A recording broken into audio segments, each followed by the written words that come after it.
Hello students, स्वागत है आपका न्यू कैम्ब्रिज स्टडी में। पिछली क्लास में हम लोग पढ़ रहे थे types of relation. Types of relation में अगर देखा जाए तो वहाँ पे हम लोग पढ़ चुके थे नंबर 4 तक। नंबर 4 पे था आपका इनवर्स रिलेशन। तो इनवर्स रिलेशन तक हमारा हो चुका था। अब हम बात करेंगे 5वें रिलेशन की। और 5वां रिलेशन क्या है हमारा है रिफ्लेक्सिव रिलेशन। तो चलिए आइए हम देखते हैं रिफ्लेक्सिव रिलेशन को। तो रिफ्लेक्सिव रिलेशन अगर हिंदी में देखा जाए तो इसको हिंदी में कहते हैं स्वातुल संबंध। रिफ्लेक्सिव रिलेशन को हिंदी में कहते हैं स्वातुल संबंध। तो स्वातुल संबंध देखते हैं क्या होता है। कहते हैं if A belongs to R for every A belongs to set A. कहने का मतलब कि हमें जो भी अवयव लेंगे उसका डबल मिलना चाहिए। अगर हम 1 लेंगे तो 1 मिलना चाहिए, 2 लेंगे तो 2 मिलना चाहिए, 3 लेंगे तो 3 मिलना चाहिए, 4 लेंगे तो 4। मतलब स्वयं का डबलेट्स यहाँ पे आना चाहिए, स्वयं का स्वयं से संबंध होना चाहिए। लेकिन करा for every A belongs to a, मतलब सेट ए में जितने भी अवयव हों सबके डबलेट्स यहाँ पे आने चाहिए। तो हम मान लेते हैं कि हमारे पास सेट ए है, कितना है 1 2 3। सेट ए में है 1 2 3 और इसका हमें रिलेशन दिखाना है किस रूप में, स्वयं का स्वयं के साथ। मतलब अगर 1 लेंगे तो 1 रखना है, 2 लेंगे तो 2 रखना है और 3 लेंगे तो 3 रखना है। तो यहाँ पे हम रिलेशन लिख लेते हैं। 1 लेंगे तो 1 लिखेंगे, मतलब स्वयं का डबलेट्स आ गया 1 का 1। 2 लेंगे तो क्या आ जाएगा 2 आ जाएगा, 3 लेंगे तो क्या हो जाएगा 3। तो ये क्या कहलाएगा, ये कहलाएगा हमारा स्वातुल संबंध। तो ये कौन सा संबंध है, स्वातुल संबंध है। चलिए आइए और आगे देखते हैं। अगर मान लीजिए हमारे पास को रिलेशन इस प्रकार लिखा हुआ है, 1 1 है, 1 2 लिखा गया है, 2 1 लिखा गया है, 2 2 लिखा गया है, 3 2 लिखा गया है। क्या ये रिलेशन स्वातुल संबंध है? तो यहाँ पे चेक करेंगे कि 1 1 दिख रहा है, मतलब कि पहले का डबलेट तो है। यहाँ पे देख रहे हैं कि 1 2 है, मतलब 1 तो है लेकिन इसका 1 के साथ रिलेशन नहीं है। यहाँ पे देख रहे हैं 2 का 2 के साथ रिलेशन है, लेकिन यहाँ पे 3 का 2 के साथ, मतलब स्वयं का स्वयं के साथ संबंध नहीं है। तो ये कौन सा संबंध है, स्वातुल संबंध नहीं है। तो यहाँ पे कहेंगे स्वातुल संबंध नहीं है। अगर मान लीजिए हमारे पास कहीं पे इस तरह लिखा हो, 1 1 लिखा हुआ है, मतलब 1 का डबलेट्स यहाँ पे प्राप्त है, स्वयं का स्वयं के साथ संबंध है। 2 2 भी लिखा हुआ है, 3 3 भी लिखा हुआ है, लेकिन यहाँ पे 1 2 लिखा हुआ है और 2 1 लिखा हुआ है। तो पूछा जाए तो क्या ये स्वातुल संबंध है? तो यहाँ पे चेक करेंगे कि 1 1 है, मतलब पहले का डबलेट्स है, 2 2 है, दूसरे का भी डबलेट्स है, 3 3 है, 3 का भी डबलेट्स यहाँ पे है। उसके बाद अगर जितने हमारे सेट में अवयव रहेंगे उनके डबलेट्स मिलने चाहिए, उसके अलावा कोई और संख्या लिख दी जाए तो हमें उससे मतलब नहीं है। हमें केवल मतलब है जितने सेट में अवयव रहेंगे उनके डबलेट्स होने चाहिए, उनका स्वयं के साथ स्वयं का संबंध होना चाहिए। तो ये क्या कहलाएगा, स्वातुल संबंध है। तो ये कहलाएगा स्वातुल संबंध है। लेकिन अगर कहीं पे इस तरह दे दिया जाए, 1 1 लिखा गया, 2 2 लिखा गया, फिर उसके बाद ये पूछा जाए क्या ये स्वातुल संबंध है, तो कहेंगे स्वातुल संबंध नहीं है। क्यों नहीं है? क्योंकि 1 1 का डबलेट्स तो है, 2 2 का डबलेट्स है, लेकिन कह रहा है कि for every A belongs to a, मतलब जो सेट ए में जितने अवयव थे पूरे के डबलेट्स यहाँ पे होने चाहिए। अगर एक भी कम होगा तो ये हमारा स्वातुल संबंध नहीं होगा। तो यहाँ पे देख रहे हैं कि 1 का डबलेट्स है, 2 का डबलेट्स है, लेकिन 3 का डबलेट्स यहाँ पे नहीं है, इस कारण ये स्वातुल संबंध नहीं है। अगर कहीं पे इस प्रकार लिख दिया जाए, 1 2 है, 2 3 है, 1 1 है, 2 2 है, 3 3 है, तो क्या ये स्वातुल संबंध है?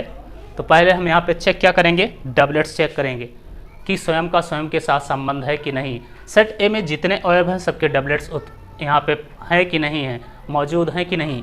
तो यहाँ पे चेक कर लेते हैं। 1 2, तो ये 1 2 है तो इसका डबलेट्स तो है नहीं, क्योंकि स्वयं का स्वयं के साथ संबंध तो है नहीं।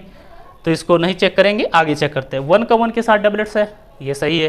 2 का 2 के साथ डबलेट्स हैं, 3 का 3 के साथ है, मतलब हमारे पास 3 अवयव थे और तीनों के डबलेट्स यहाँ पे मौजूद हैं, तो ये क्या कहलाएगा, स्वातुल संबंध है। तो ये हो जाएगा हमारा स्वातुल संबंध है। तो ये तो बात थी किसकी, स्वातुल संबंध की। अब हम आगे बात करते हैं अगले रिलेशन की। अगला रिलेशन कौन सा होगा हमारा, 6वां रिलेशन। तो आइए देखते हैं 6वें रिलेशन को, और 6वां रिलेशन हम देख लेते हैं क्या होगा। तो 6वें रिलेशन की अगर बात करें तो इसके बाद होगा हमारा सिमेट्रिक रिलेशन, जिसे हम कहते हैं सममित संबंध। तो सममित संबंध की हम बात कर लेते हैं, क्या होता है सममित संबंध। चलिए लिखते हैं 6वां रिलेशन यहाँ से। 6वां रिलेशन है हमारा सिमेट्रिक रिलेशन।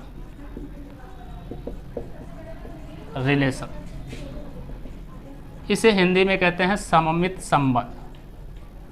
सममित संबंध, तो सममित संबंध को कहते हैं if A1 A2 belongs to R then implies A2 A1 belongs to R। कहने का मतलब कि अगर कोई दो अवयव लिखे हैं और दोनों क्या हैं, अलग अलग अवयव हैं, उनका आपस में कोई रिलेशन बनाया गया है, तो उसके ऑर्डर्ड पेयर का उल्टा क्रम भी अगर वहाँ पे मौजूद है तो वो हमारा क्या हो जाएगा, सममित संबंध हो जाएगा। अगर उसका उल्टा क्रम मौजूद नहीं है तो वो हमारा सममित संबंध नहीं होगा।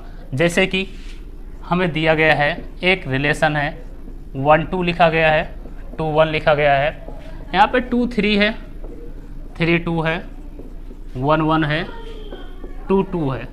अगर पूछा जाए क्या ये रिलेशन सममित संबंध है, सिमेट्रिक रिलेशन है कि नहीं है, तो चेक करते हैं। यहाँ पे देख रहे हैं कि 1 2 है, तो 1 2 का उल्टा हमें चाहिए, इसका उल्टा क्रम चाहिए, तो उल्टा क्रम क्या हो जाएगा, 2 1 हो जाएगा। यहाँ पे देख रहे हैं 2 3 है, 2 3 का उल्टा क्या होता है, 3 2, 3 2 का उल्टा क्या होता है, 2 3।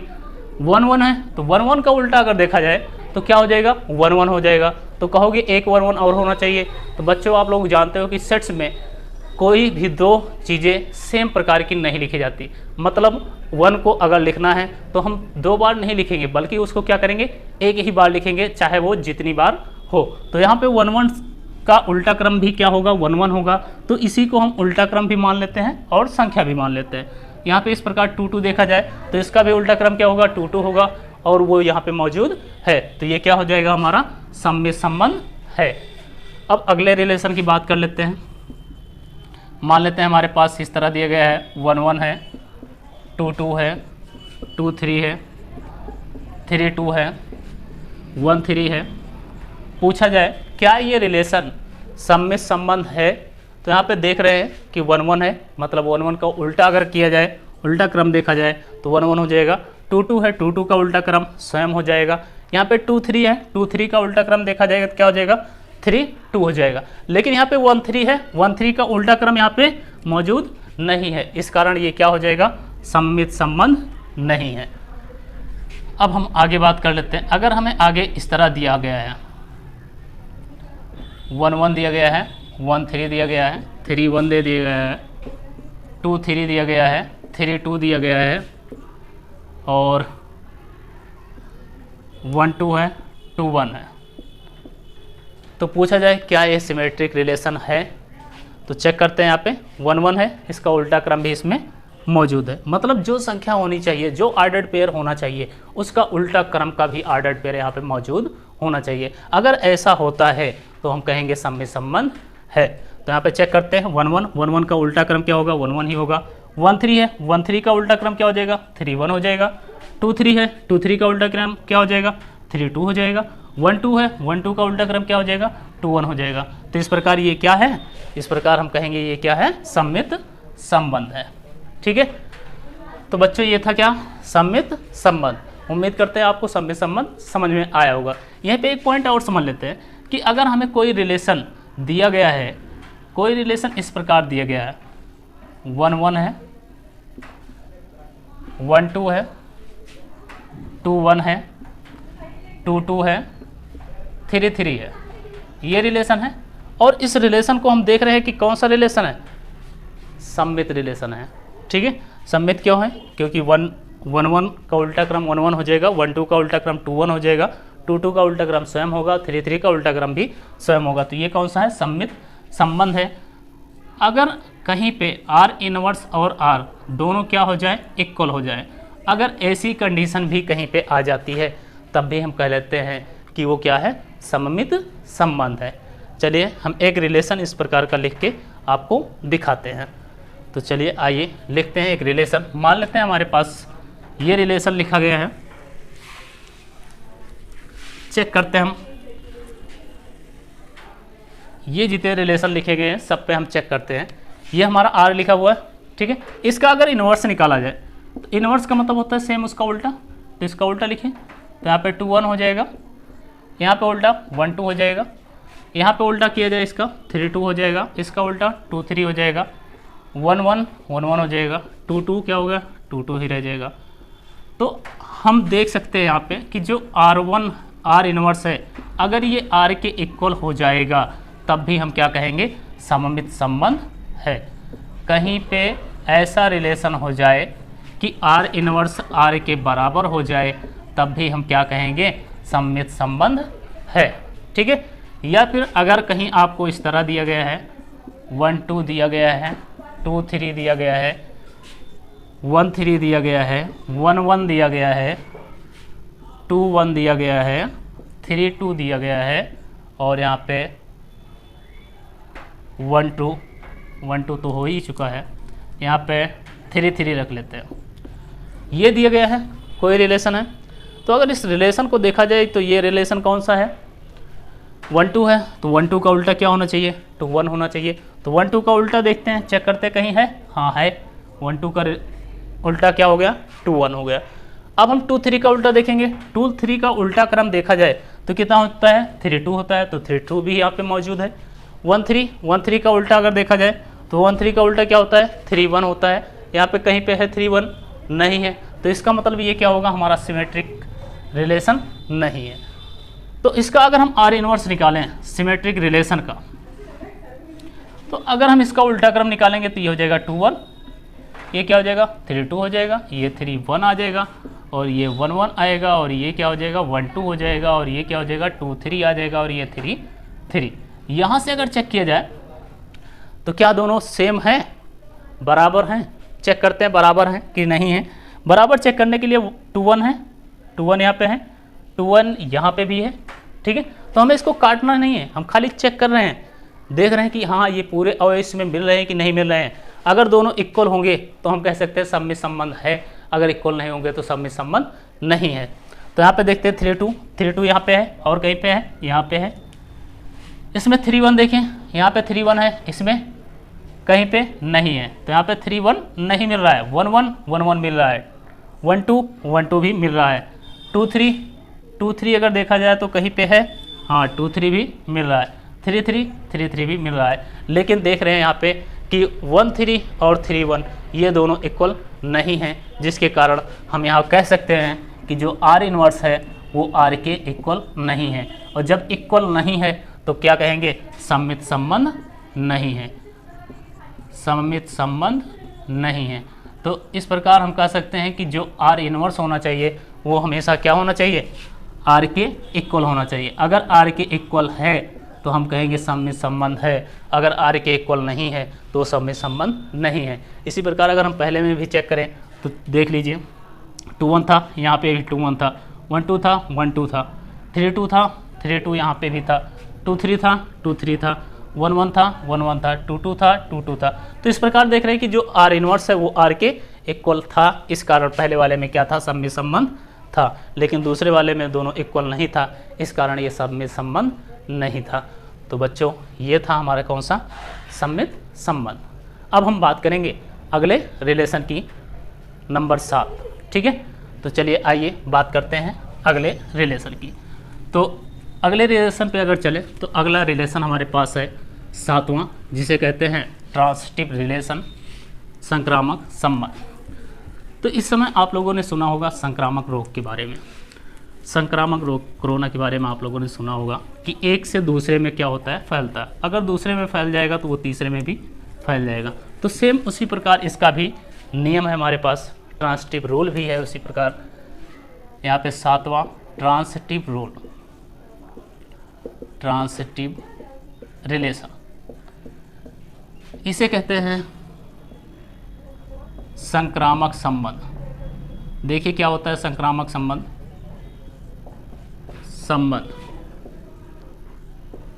कहते हैं इफ मतलब यदि कहीं पे ए बी बिलोंग्स कर रहा है आर से और बी सी भी बिलोंग्स कर रहा है आर से, तो ए सी बिलोंग्स करना चाहिए आर से। कहने का मतलब अगर कहीं पे ए बी है बी सी है तो ए सी होना चाहिए। या फिर हम इस प्रकार कह सकते हैं कि अगर हम मान लीजिए यहाँ पे पढ़ा रहे हैं और पढ़ाते समय हमें गर्मी लग रही है, तो अगर ये हम मान लीजिए ये हम पढ़ा रहे हैं और ये क्या हो गई गर्मी लग रही है, तो हमें क्या होगी पंखे की आवश्यकता होगी। मतलब गर्मी से निजात पाने के लिए कुछ ना कुछ हमें लगाना पड़ेगा, तो एसी यहाँ पे होना चाहिए। तो यहाँ पे रिलेशन के माध्यम से समझते हैं इसे। जैसे मान लीजिए हमारे पास रिलेशन दिया गया है 1-2 है, तो 1-2 को हमने क्या मान लिया ए बी मान लिया। 1-2 है और 2-3 है, अगर 2-3 है मतलब बी सी है, तो हमें ए सी भी क्या होना चाहिए इसमें। मतलब 1-3 भी अगर यहाँ पे है तो हम क्या कहेंगे ये ट्रांसिटिव रिलेशन है, मतलब संक्रामक संबंध है। कहने का मतलब अगर ए बी दिया गया है बी सी दिया गया है तो ए सी होना जरूरी है। लेकिन अगर कहीं पे ऐसा है कि ए बी दिया गया है लेकिन बी सी नहीं दिया गया है, तो अगर बी सी नहीं दिया गया है तो हमें ए सी की कोई आवश्यकता नहीं है। तो आइए आगे समझते हैं। तो आर बराबर मान लीजिए हमें कहीं इस प्रकार दिया गया है 1-2 है,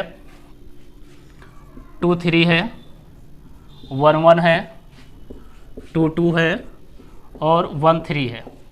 पूछा जाए क्या ये संक्रामक संबंध है, तो आइए चेक करते हैं संक्रामक संबंध है कि नहीं है। यहाँ पे देख रहे हैं 1-2 है, 1-2 मतलब ए बी, इसको ए मान लिया गया, इसको बी, इनको ए मान लिया गया, इनको बी मान लिया गया। अगला क्या है 2-3 है, तो 2-3 है तो इसका मतलब जो सेकंड ऑर्डर होगा हमारा उसका फर्स्ट अवयव अगर इसके साथ मिल रहा है, मतलब अगले जो ऑर्डर्ड पेयर होगा उसका पहला अवयव पहले वाले के दूसरे अवयव के साथ अगर मिल रहा है तो वो हमारा क्या कहलाएगा बी सी कहलाएगा। तो ये हो गया हमारा बी सी। तो यहाँ पे ए बी भी है बी सी भी है, अगर बी सी है तो हमें ए सी होना चाहिए, मतलब 1-3 यहाँ पे होना चाहिए। तो देख रहे हैं यहाँ पे 1-3 भी उपलब्ध है, 1-3 भी यहाँ पे मौजूद है। अब बात करते हैं 1-1 की। तो यहाँ पे देख रहे हैं 1-1 है मतलब ए बी है, लेकिन कहीं पे बी सी दिख रहा है नहीं दिख रहा है।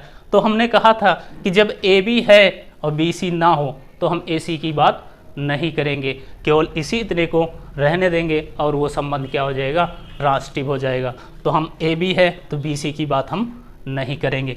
यहाँ पे 2-2 है, 2-2 के अलावा अगर कोई दिख रहा हो तो देख रहे हैं कि ये ए बी हो गया मान लीजिए, तो बी सी हम इनको मान लेते हैं क्योंकि 2-3 है, इसका सेकंड अवयव इसके फर्स्ट अवयव से मिल रहा है तो इसको हम बी सी मान सकते हैं। अगर ये बी सी है तो हम जानते हैं कि क्या होना चाहिए ए सी होना चाहिए। ए सी मतलब 2 और 2, ए सी देख लीजिए यहाँ पे क्या होगा, ये ए बी हो गया, ये क्या हो गया बी सी हो गया। अगर ए बी और बी सी हो गया तो क्या होना चाहिए ए सी, ए सी मतलब 2 और 3। तो यहाँ पे देखें कहीं पे 2 और 3 है, तो यहाँ पे देख रहे हैं कि 2 और 3 नहीं है, तो ये क्या हो जाएगा सममित संबंध, संक्रामक संबंध नहीं है, क्योंकि यहाँ हम पढ़ किसके बारे में संक्रामक के बारे में, तो ये संक्रामक संबंध नहीं है। लेकिन अगर कहीं हमें इस प्रकार दिया गया हो 1-1 दिया गया है, 2-2 दिया गया है, 3-3 दिया गया है, अगर ये पूछा जाए कि क्या ये संक्रामक संबंध है तो चेक कर लेते हैं, कहेंगे संक्रामक संबंध है। क्यों?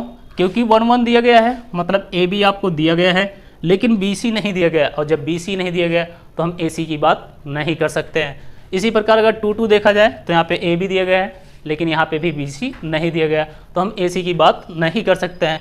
उसी प्रकार यहाँ पे भी देख रहे हैं ए बी है बी सी नहीं है, तो इसका मतलब हम ए सी की बात नहीं कर सकते हैं, और ये क्या हो जाएगा हमारा संक्रामक संबंध है। ठीक है बच्चों।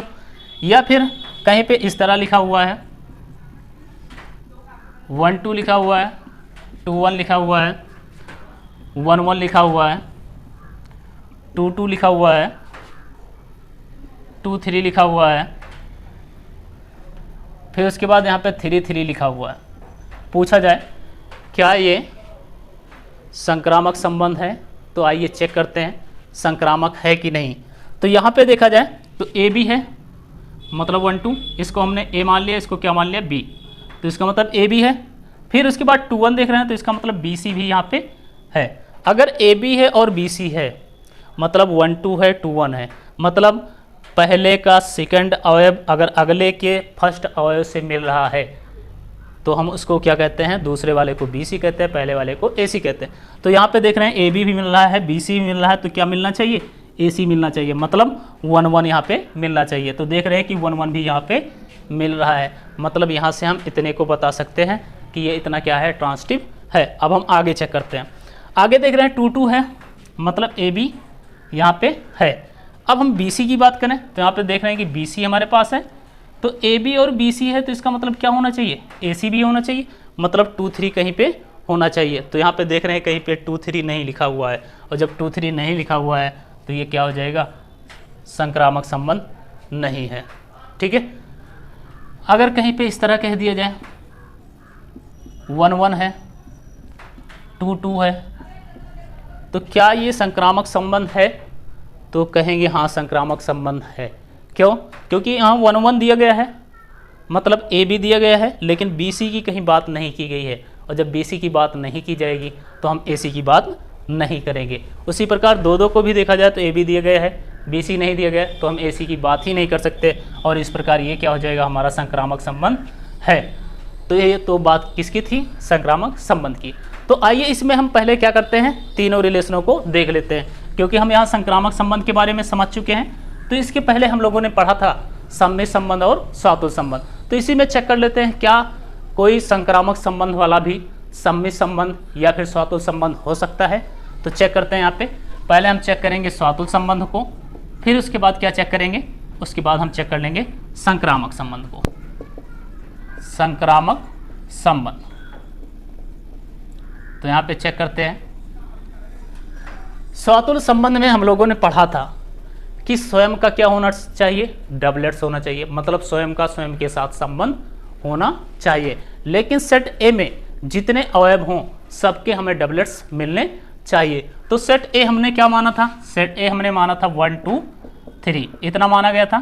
तो इसका मतलब हुआ कि इन तीनों के हमें क्या होने चाहिए, डबलेट्स मिलने चाहिए। अगर इन तीनों के डबलेट्स मिलते हैं तो हम कहेंगे स्वातुल संबंध है। तो यहाँ पे चेक करते हैं। तो यहाँ पे देख रहे हैं किसी भी संख्या के डबलेट्स नहीं मिल रहे हैं, तो इसका मतलब ये हुआ कि ये स्वातुल संबंध नहीं है। तो हम कह सकते हैं पहला वाला जो है हमारा वो स्वातुल संबंध नहीं है। अब हम अगले वाले में चेक करते हैं क्या यहाँ पे सबके डबलेट्स मौजूद हैं। तो यहाँ पे चेक करते हैं। यहाँ पे 1 2 ये डबलेट्स नहीं है, 2 3 ये भी डबलेट्स नहीं है, यहाँ पे 1 1 ये डबलेट्स मिला।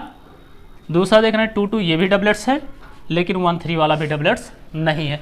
तो इसका मतलब 2 डबलेट्स तो मिल गए हमें, मतलब 2 अंकों का स्वयं के साथ संबंध है, लेकिन तीसरे अंक का स्वयं के साथ स्वयं का संबंध नहीं है। तो ये भी कहलाएगा स्वातुल संबंध नहीं है।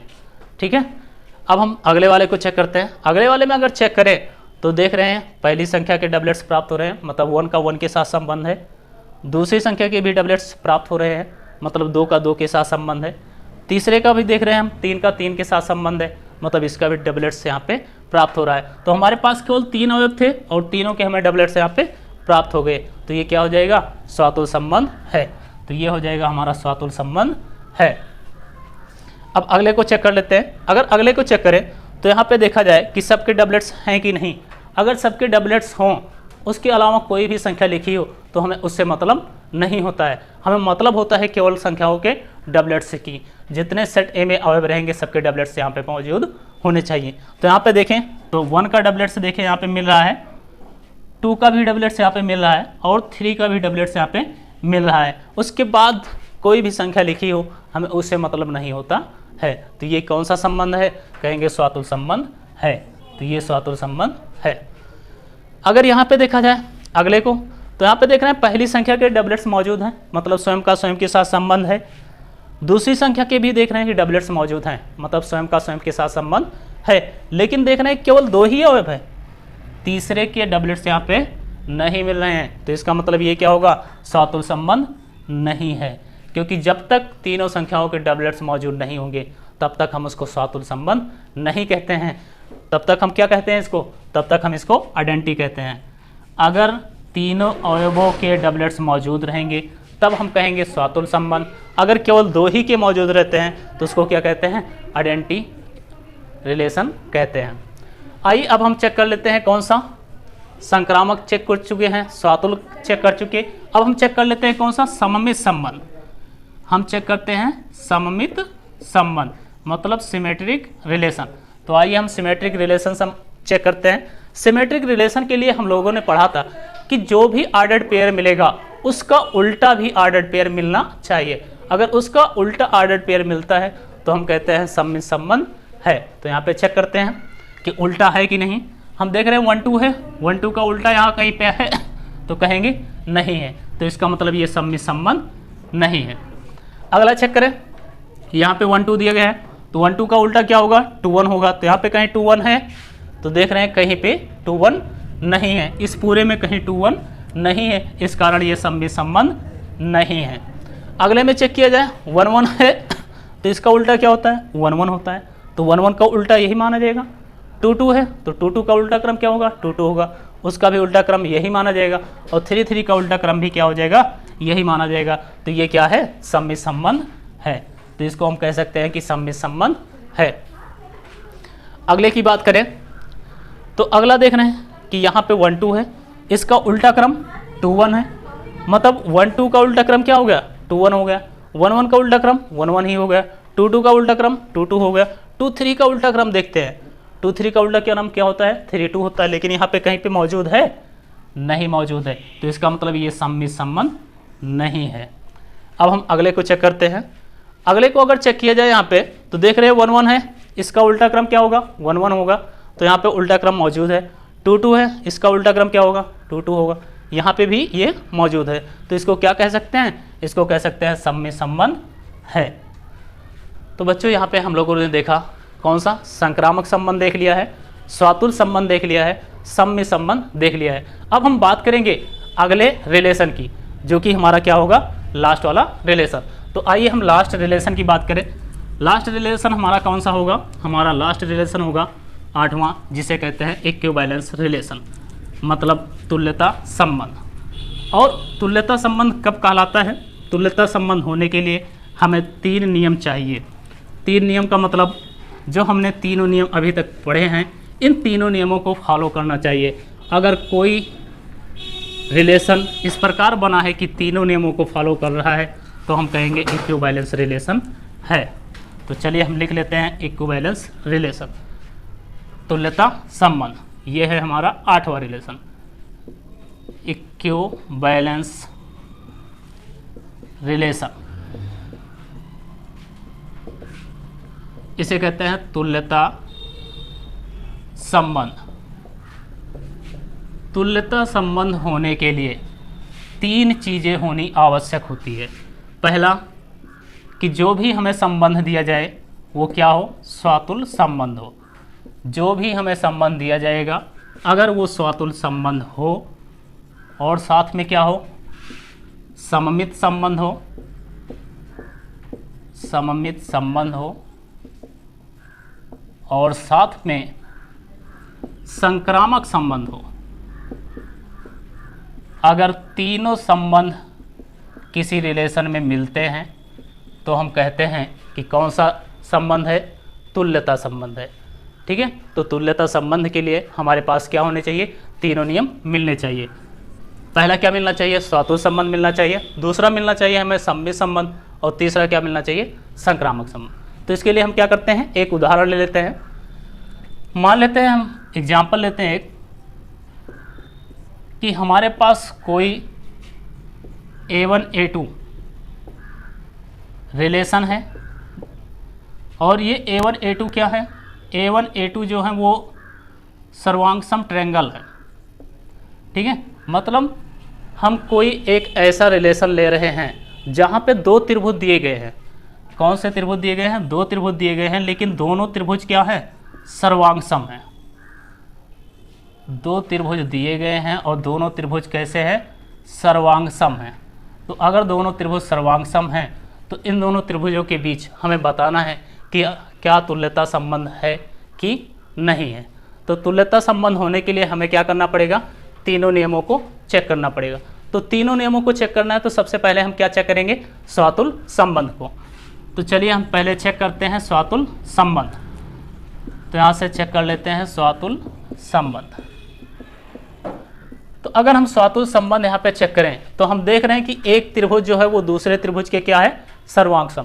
अगर पहला त्रिभुज दूसरे त्रिभुज की सर्वांग सम है तो क्या पहले त्रिभुज के सर्वांग सम नहीं होगा। अगर इसको पहले को ही देखा जाए और कहा जाए क्या पहला पहले के बराबर नहीं होगा, तो कहेंगे होगा। मतलब A1 जो होगा वो स्वयं के भी क्या होगा, सर्वांग सम होगा। और जब स्वयं के ही सर्वांग सम होगा तो उसे क्या कहेंगे, स्वातुल संबंध है। तो क्या हो जाएगा, स्वातुल संबंध है। अगर हम बात करें दूसरे की, तो दूसरा रिलेशन हमारे पास क्या था, सममित संबंध। सममित संबंध में क्या होता है कि उनका उल्टा क्रम मौजूद होना चाहिए। उल्टा क्रम मौजूद होना चाहिए तो हम देख रहे हैं कि जो A1 है वो सर्वांग सम किसके है, A2 के। अगर A1 A2 के सर्वांग सम है, ये त्रिभुज इस त्रिभुज के सर्वांग सम है, तो क्या ये त्रिभुज इसके सर्वांग सम नहीं होगा, कहेंगे होगा। तो यहाँ पे देख रहे हैं कि हमारा जो A2 होगा वो भी सर्वांग सम किसके होगा, A1 के। और जब सर्वांग सम A1 के होगा तो हम कह सकते हैं कि ये क्या है, सममित संबंध है। तो ये क्या हो जाएगा, सममित संबंध है। अब हम चेक करते हैं इसका तीसरा चेक करेंगे कौन सा, संक्रामक संबंध। संक्रामक संबंध चेक कर लेते हैं। यहाँ पे संक्रामक संबंध में हम लोगों ने पढ़ा था कि अगर कहीं पे AB हो और BC हो तब हम AC चेक करेंगे। अगर AB हो BC हो तब हम AC चेक करेंगे, अन्यथा AC नहीं चेक करेंगे। ठीक है। तो यहाँ पे देखा जाए AB मौजूद है, हम इसको A मान लिए और इसको क्या मान लिए, B। AB मौजूद है लेकिन हमें BC यहाँ पे मौजूद नहीं है, तो हमें AC चेक करने की आवश्यकता नहीं है। हम देख रहे हैं कि यहाँ पे A1 सर्वांग सम A2 है, मतलब AB मौजूद है, लेकिन यहाँ पे BC मौजूद नहीं है, मतलब A2 सर्वांग सम A3 हमें नहीं दिया गया है। जब ये चीज़ नहीं दिया गया है तो हमें आगे चेक करने की कोई बात ही नहीं है, तो हम आगे चेक नहीं करेंगे और यहीं पे कहेंगे कि ये संक्रामक संबंध है। तो यहाँ पे लिख सकते हैं कि ये संक्रामक संबंध है। तो इस प्रकार हम देखते हैं कि अगर तीनों नियम कोई भी संबंध फॉलो करता है तो वो क्या हो जाएगा, हमारा तुल्यता संबंध हो जाएगा। तो बच्चों ये क्या हो गया, संक्रामक संबंध। संक्रामक संबंध को हम इस तरह लिखते हैं भैया, ठीक है। हम लोग जल्दीबाजी में इसे लिखते हैं और का के नीचे क्या हो जाता है, रा हो जाता है। तो ये हो गया आपका संक्रामक संबंध। तो अभी तक हम लोगों ने क्या क्या पढ़ा, रिफ्लेक्सिव रिलेशन पढ़ चुके हैं, सिमेट्रिक रिलेशन पढ़ चुके, ट्रांसिटिव रिलेशन पढ़ चुके और इक्विवेलेंस रिलेशन पढ़ चुके हैं। मतलब जितने रिलेशन इंपॉर्टेंट थे जो क्लास 12 के लिए इंपॉर्टेंट थे उन सबको हम यहाँ पे पढ़ चुके हैं। और अब हम अगले क्लास में पढ़ेंगे इससे संबंधित जो चैप्टर है, चैप्टर आपका 1.1 इससे संबंधित है, उसको हम आगे पढ़ेंगे। धन्यवाद।